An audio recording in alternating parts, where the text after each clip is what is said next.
My belief is that Madeleine McCann died in April or May 2007. I believe Madeleine McCann's corpse was situated in the McCann's holiday apartment for a period of time. I believe that Madeleine McCann's corpse was transported in the McCann's Renault Scenic hire car some weeks after she died. I believe there has been a high-level cover-up about what really happened. Madeleine McCann. Her name has become one of the most haunting symbols of modern true crime. In May 2007, the world froze in shock when news broke from a holiday resort in Portugal. A 3-year-old girl had vanished from her family's apartment, while her parents died just a short distance away. Within hours, headlines flashed across every screen, and the narrative seemed fixed. Madeleine had been abducted. But what if the abduction never happened? What if the entire story, from the frantic cry of, "They've taken her," to the iconic poolside photograph, was carefully constructed to mask a darker truth? For more than 17 years, independent investigator Richard D. Hall has dedicated himself to revisiting the details of this case, and his findings point toward a chilling possibility. Madeleine may have died days before May 3rd, and what followed was not a desperate search for a missing child, but the orchestration of a cover-up. From forensic inconsistencies to unexplained gaps in the timeline, from missing surveillance footage to suspiciously altered photographs, Hall builds a case that challenges every assumption the public has been fed. This isn't just the story of a missing girl. It's a story about how truth can be rewritten, how media can script a tragedy, and how power can protect a narrative even when evidence says otherwise. On the night of May 3rd, 2007, Kate McCann returned to apartment 5A at the Ocean Club Resort for what she said was her third routine check on her children. According to her testimony, she found the bedroom window wide open, the curtains swaying in the night breeze, and Madeleine's bed empty. In a state of hysteria, she ran back to the tapas restaurant where her friends and husband Jerry were dining, screaming the words that would frame the case for decades. "They've taken her." Within hours, international media seized upon this moment. Headlines from BBC, Sky News, and The Guardian echoed the same narrative. A little girl had been abducted while her parents dined nearby. The framing was immediate and absolute. No one waited for forensic analysis. No one paused to consider alternative explanations. The story of abduction had taken root before the investigation had even begun. Yet, when the dust of panic settled, the forensic picture of apartment 5A told a very different story.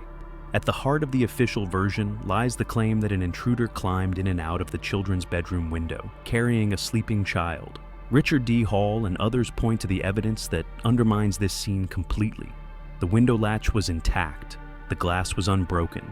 There were no signs of forced entry, no scuff marks on the sill, no fibers, no footprints outside in the flower bed beneath the window. In fact, the only fingerprints on the frame belonged to Kate McCann herself. Even the supposed movement of the curtains, described by Kate as her most shocking discovery, was later shown to be implausible. The shutters on the outside of the window could not have been opened from the outside without leaving visible marks, yet no such signs were ever found. To Hall, the conclusion is unavoidable. The window was never an entry point. It was a stage prop.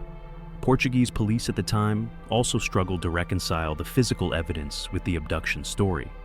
Their early internal reports suggested instead that Madeleine had died in the apartment and that the scene had been manipulated to mimic a break-in.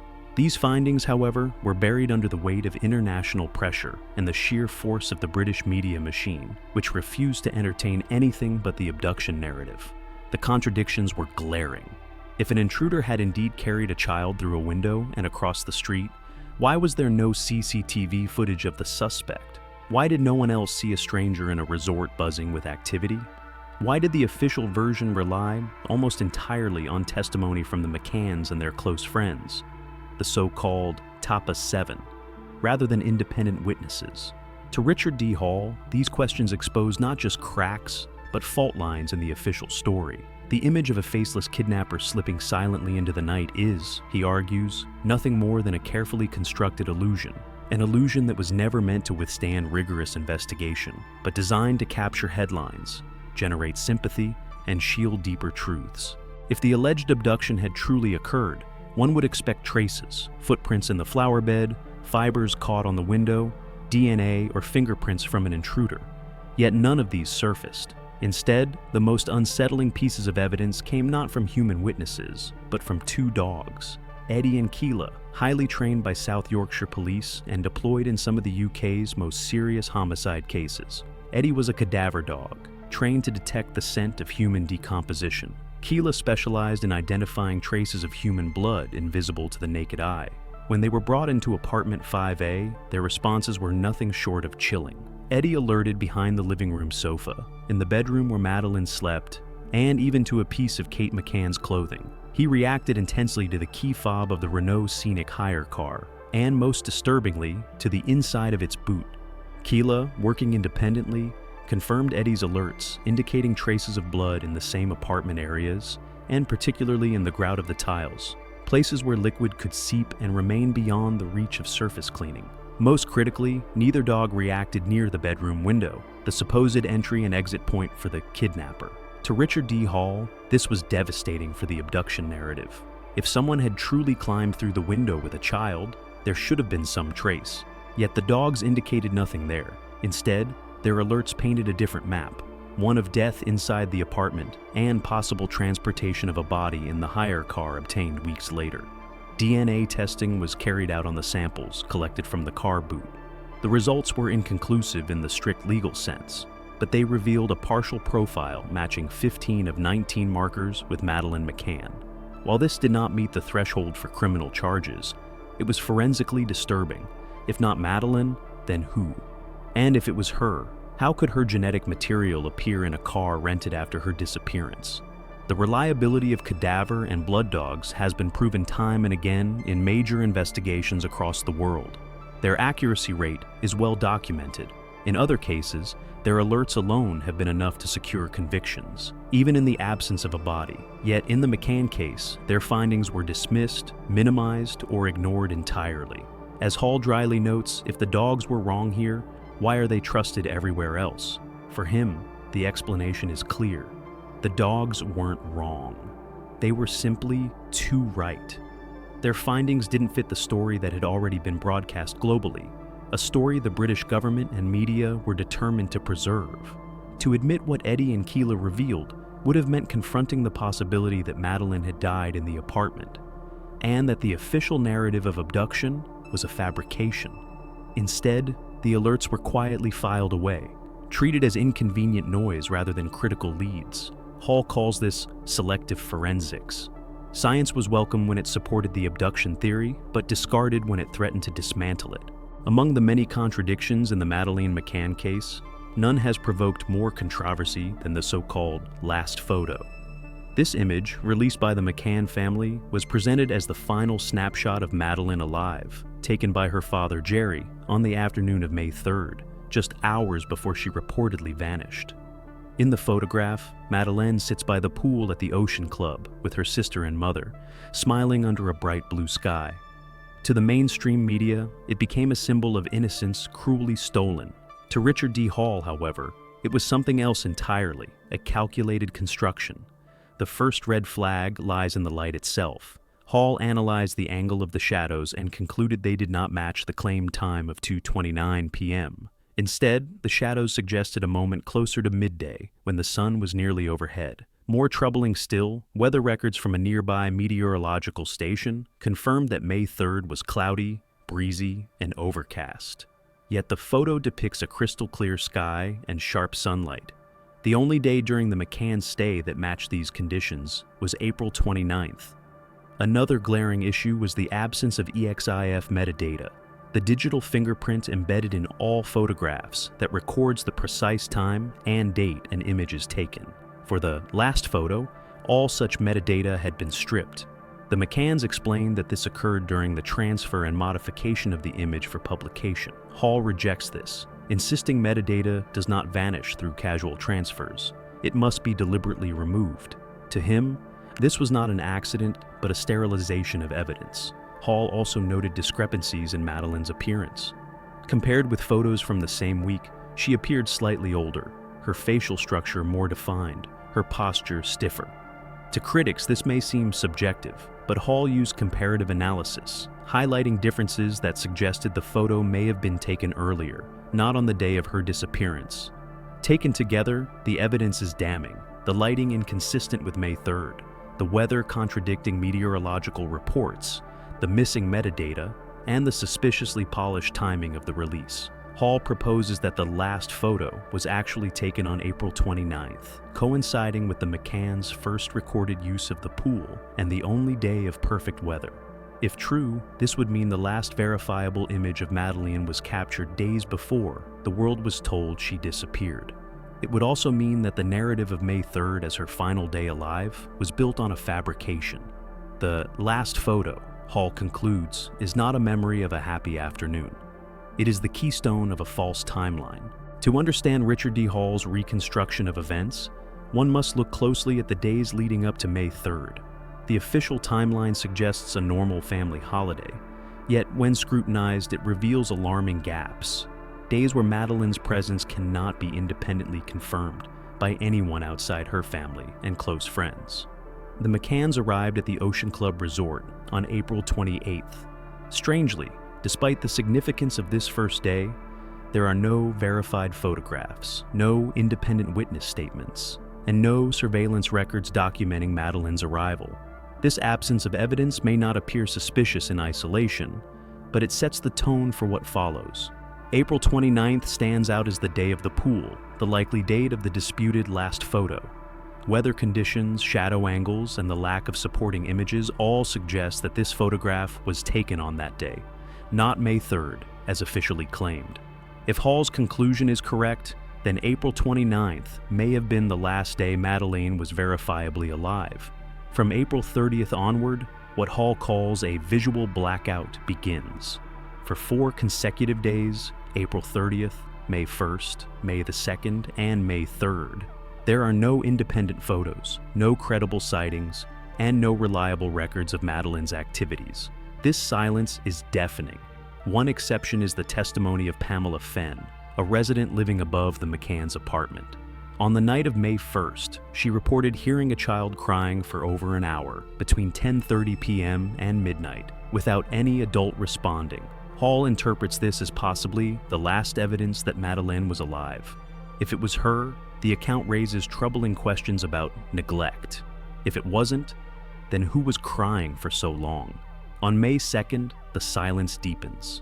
No images, no CCTV, no credible witness accounts.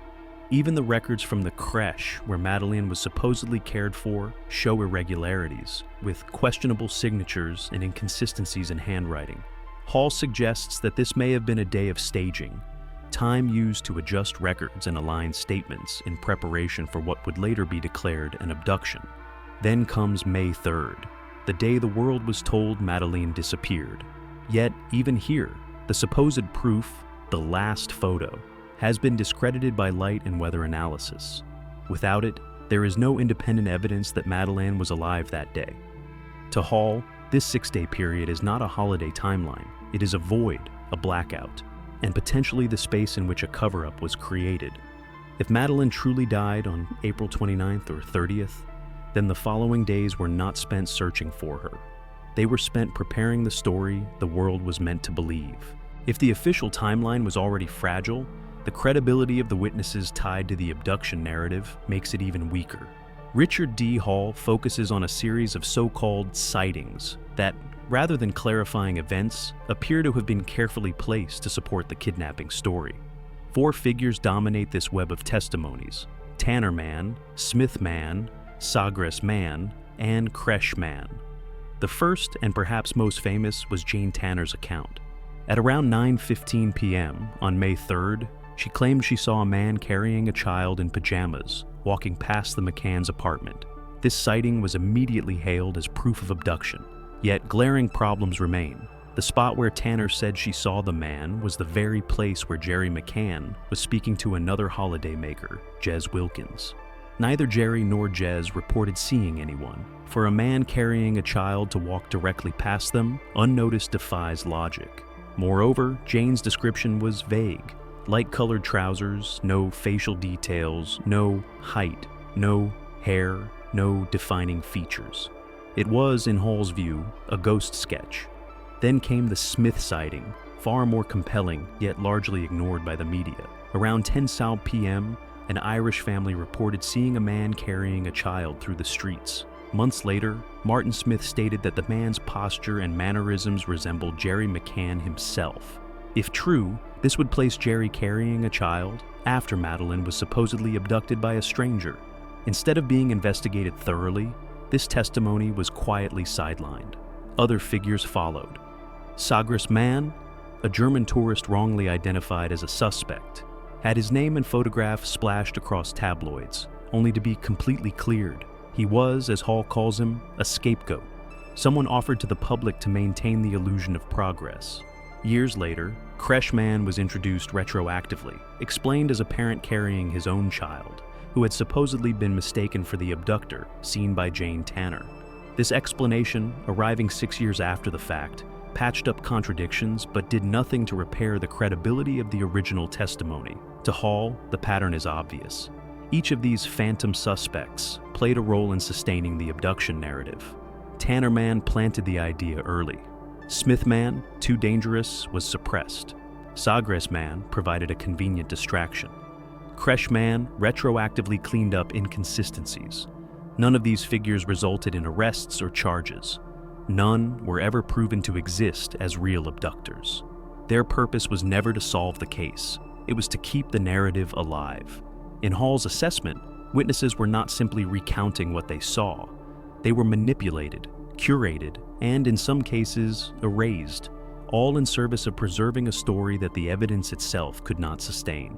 If the contradictions in witness accounts and the silence of the 6-day timeline were not troubling enough, what Richard D. Hall finds most disturbing is how institutions, the media, the government, and even intelligence services handled the case. From the earliest days of Madeleine's disappearance, the story was not simply investigated, it was managed. At the center of this management was Clarence Mitchell, a former senior official from the UK government's Central Office of Information, who once worked directly for the Prime Minister. Within days of Madeleine's disappearance, Mitchell was reassigned as the McCann's full-time media spokesman. His task was not merely to help grieving parents communicate with the press. It was to shape a global narrative. Madeleine had been abducted, the McCanns were innocent, and any suggestion otherwise was to be dismissed. The media followed obediently. Outlets like the Bapurtsi, Sky News, and the Daily Mail echoed the abduction story relentlessly, rarely questioning inconsistencies or forensic anomalies. Reports that challenged the official line, such as the alerts from cadaver and blood detection dogs, or the Portuguese police's early conclusion that Madeleine likely died in the apartment, were ignored or buried. Meanwhile, critics like investigator Gonçalo Amaral, who wrote The Truth of the Lie, faced lawsuits, censorship, and vilification. His book was banned for years. Government involvement only deepened suspicions. High-ranking diplomats arrived in Praia da Luz within days, far faster than in most missing child cases. Intelligence services, including MI5, reportedly compiled their own classified reports. When Scotland Yard later launched Operation Grange, its remit was narrowly defined, not to re-examine all theories, but to investigate the abduction narrative alone. Alternative possibilities, no matter how evidence-based, were excluded from the start. Hall calls this not an investigation, but a containment strategy. For him, the goal was never to find Madeleine, but to protect reputations, shield institutions, and maintain public trust in a carefully crafted story. The evidence that contradicted abduction, the dogs, the DNA traces, the absence of forced entry, the false timeline, was not insufficient. It was inconvenient. The result, Hall argues, is a case study in narrative control. A tragedy was transformed into a PR campaign, where images of a smiling child were circulated endlessly. Suspects appeared and vanished like phantoms, and the truth was buried under carefully managed headlines. His conclusion is chilling. Madeleine McCann likely died around April 29, 2007, and her death was concealed. The abduction narrative was not merely a mistake, but a construction, designed to protect those involved and, perhaps, shield deeper political interests. For Hall, the broader lesson is stark. If a government can shield a family from scrutiny in the death of a child, if media can cooperate in burying evidence, then truth itself becomes fragile. What happened to Madeleine is not only a tragedy for one family, It is a warning about power, perception, and the cost of silence. And until someone inside the circle dares to speak, the fate of a 3-year-old girl will remain locked not in evidence, but in memory, a memory rewritten for the world to believe.